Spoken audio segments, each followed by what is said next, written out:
చోట్లకి తిప్పారు, కానీ రిజల్ట్ అయితే ఏం లేదు. వాళ్ళు చెప్పింది ఏంటంటే ఇంకొక 5 రోజుల్లో చనిపోతే దాన్ని తీయడం కష్టమని చెప్పి చేతులు ఎత్తేసారట. ఆ సమయంలో మా ఊరికి దైవజనులు కొత్తగా రావడం అక్కడ. అయితే ఆయన తీసుకొచ్చి మా బాబాయ్ వాళ్ళు ప్రార్థన చేయించారు. అయితే ఆ రోజు రాత్రి మా అమ్మగారు పడుకునేటప్పుడు ప్రార్థన రాసి పడుకోమని చెప్పారు. అయితే అలానే రాసాము. మేమైతే పడుకున్నాము. అప్పుడు అమ్మగారు భయపడ్డారట. ఎప్పుడు ఆ శక్తులతో పీడింపబడుతూ ఆ రాత్రి టైంలో చాలా ఇబ్బంది పడేవారు. అయితే ఆ రోజు కూడా ఇంకా అలానే అవుతుంది అనుకొని ఆమె అనుకున్న సమయంలో దేవుడి దయ ఆ శక్తులు అలా ఆమె వెంబడిస్తున్న సమయంలో ఒక తెల్లని శివ ఆమె మీదకి వచ్చి వాటిని అడ్డుకుందట. అప్పటి నుంచి అమ్మ కోలుకోవడం జరిగింది, బ్రతికింది. అప్పటి నుంచి అమ్మ చర్చికి రావడానికి ప్రయత్నించేది. కాకపోతే పెద్ద కుటుంబం, ఊళ్ళో పెద్దల ఆ టైప్లో ఫీల్ అయ్యి వెనకడుగు వేసిందండి. అలా మా అమ్మగారు కొంచెం వెనకడుగు వేస్తూ దేవుడి సన్నిధికి వచ్చారు. అయితే దగ్గర ఒక 5 సార్లు మరణంచుల వరకు వెళ్ళి వచ్చారని ఫిక్స్ రావడం ఒకసారి. అలాగా చాలా ఇబ్బంది పడే బ్రెయిన్ ట్యూమరు, అంటే బ్రెయిన్లో చీమ పెట్టేసింది అంటారు కదా, తలనొప్పి. అదైతేను అలాగ అమ్మ 5 సార్లు మా కళ్ళ ముందే మా ఎదుటే ప్రాణాలతో బయటపడిందండి. అయితే దేవుడు చెప్పాడు ఒక మాట అమ్మతోటి, ఏంటంటే మరణ దూత మీ ఇంటి, సంహార దూత మీ ఇంటి మీద ఉంది. నీవు నన్ను ఎరిగిందాను కనుక రక్షణలో, అదే నా బాప్తీసంలో నీవు ఉంటే నేను పరిపూర్ణంగా నిన్ను, నీ కుటుంబాన్ని రక్షించుకుంటానని అమ్మతోనే దేవుడు మాట్లాడారు. అయితే అమ్మ అక్క వివాహం కోసం, అక్కగా ఇంకా అప్పుడు 9th క్లాస్, అక్క వివాహం కోసం అని ఆలోచించి రక్షణ వెనక పెట్టిందండి. అయితే ఆ సమయంలోనే మేము కొత్త దేవుడిని అనుకోవడం, సండే స్కూల్ గది వెళ్తూ ఉండేదాన్ని.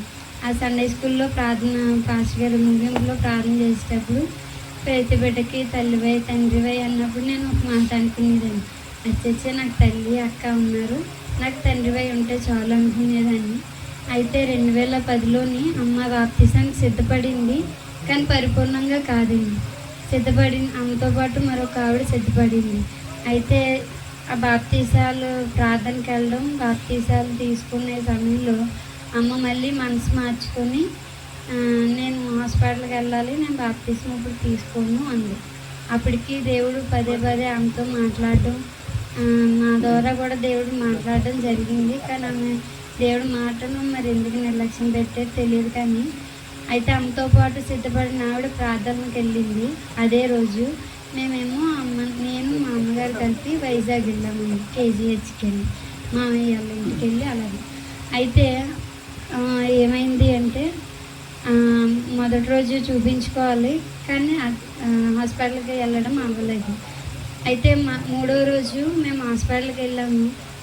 అమ్మతో పాటు బాప్తీసానికి సిద్ధపడిన ఆవిడ రక్షణ తీసుకోవడానికి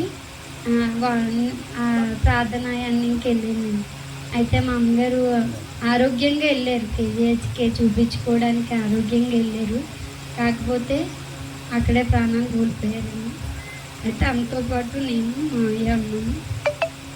చివరికి చూసుకుంటే అమ్మ ఎప్పుడు వరకు దేవుడు అవకాశం ఇచ్చాడంటే ఆ రక్షణ సమయం వరకు అవకాశం ఇచ్చాడు. అమ్మ చనిపోయిన సమయము, అమ్మతో బాప్తీసానికి సిద్ధపడిన ఆవిడ రక్షింపబడ్డ సమయము ఒకటేనండి. హల్లెలూయా.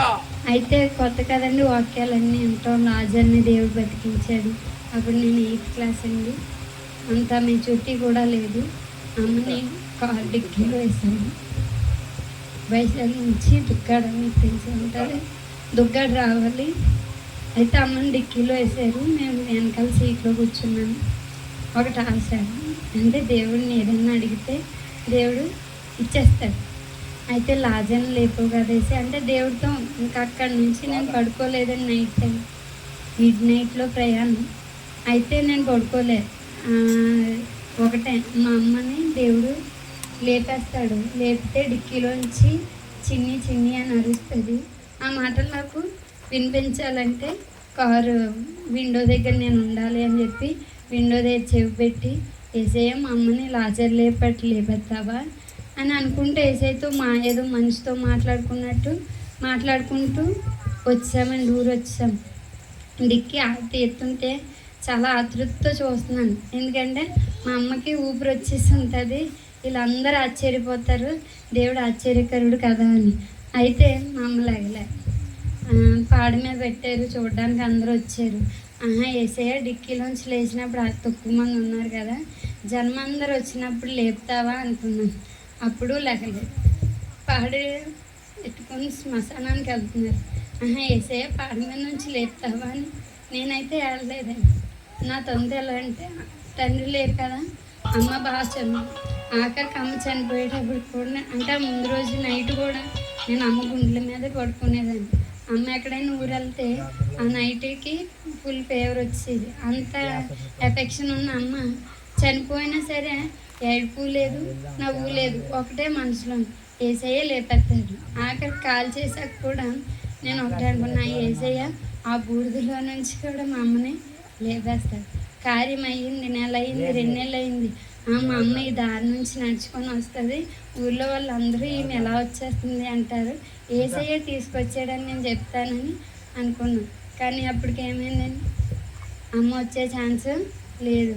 అయితే మా అక్క, దేవుడు అక్క 10th, నేను 8th, అంది ఒకటే, ఇంక మనం చర్చికి వెళ్ళొద్దు, దేవుడు మన అమ్మని బ్రతికించలేదు అంది. అయితే నేను ఒకటే, మా అమ్మగారు ఒకటి ప్రార్థన నేర్పించారు.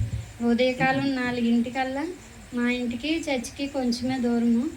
ఆ 4 నన్ను తీసుకొని వెళ్ళి స్తుతారాధన జరిగేది చర్చిలో, అక్కడికి తీసుకెళ్ళేది కంటిన్యూగా. ఒకవేళ అమ్మ లేకపోలేని పక్షంలో కూడా నేను ఒకదాన్ని ఆ వయసులో వెళ్ళిపోయేదాన్ని. ఆఖరికి అమ్మ చివరిలో నాకు ఇచ్చిన గిఫ్ట్ కూడా బైబిలే. అయితే అమ్మ నాకు ప్రతిదీ చెప్తూ ఉండి, దేవుడు మాట్లాడి చెప్పేది, ఇంట్లో కష్టాలు చెప్పేది, అన్నీ చెప్పేది. చివరికి ఏం చేయాలో తెలియదు. అక్కేమో నువ్వు కానీ చర్చికి వెళ్తే నేను చేస్తానని పెట్టేది. అయితే ఏం చేయాలో తెలియని సమయంలో నేను చర్చికి వెళ్ళాను. సండే స్కూల్ నడిపించేదాన్ని. అయితే కొంచెం బాధ ఉంటుంది కదండి, అమ్మ లేకపోవడం ఇంక జీర్ణించుకోలేకపోయాను. కానీ దేవుడు ఆలోచించుకున్నాను, అమ్మ తప్ప, అమ్మని బ్రతికించలేని దేవుడి తప్ప. అమ్మది తప్పు అంటే అమ్మ మీద బోల్డ్ అంత ప్రేమ ఉంది, అనలేను. దేవుడి తప్పు అంటే దేవుడు ముందే చెప్పాడు, దేవుడిని అనలేము. ఏడుపు లేదు, నవ్వు లేదు. అలాంటి పరిస్థితిలో నేను ఒకటే అనుకున్నా, ఏంటి అంటే, దేవుడు అమ్మతో చెప్పాడు, మంచి భవిష్యత్తులు పిల్లలకి ఇస్తానని మాట ఇచ్చాడు. అమ్మ దేవుడు నమ్మలేదు, దేవుడి సహాయాన్ని అమ్మ పొందలేదు కనుక ఈరోజు నేను అనాథగా మిగిలిపోవాల్సి వచ్చింది అని ఒకటి అనుకునేదాన్ని. అయితే ఈసారి సండే స్కూల్ ప్రార్థనలో ఒకటి అనేదాన్ని, అమ్మ లేదు, నాన్న లేదు, ఈసారి అమ్మ నాన్న నువ్వే, అక్క ఉంది, నాకు అక్క రాగా నువ్వు వద్దు అనుకున్నాను. అయితే ఆ అక్కకి కూడా మ్యారేజ్ అయిపోయింది. ఈసారి ఇంట్లో ఒక్కదాన్ని.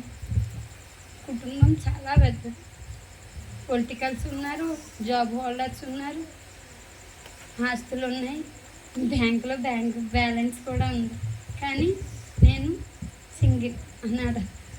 ఎవరైనా మాట్లాడుకోవాల్సి వస్తే అనాథ, భరించలేకపోయేదాన్ని. కానీ దేవుడు చాలాసార్లు మాట్లాడేవాడు. ఏడ్చేటప్పుడు మిడ్నైట్లో, అర్ధరాత్రి సమయంలో ఇంట్లో ఒక్కదాన్ని పడుకోలేక ఏడిస్తే ఏడుపంతా లోపలికి, నోరంతా బయటికి ఉండేది. అంత అలా ఏడ్చినప్పుడు దేవుడు నన్ను వదిలేలేదండి.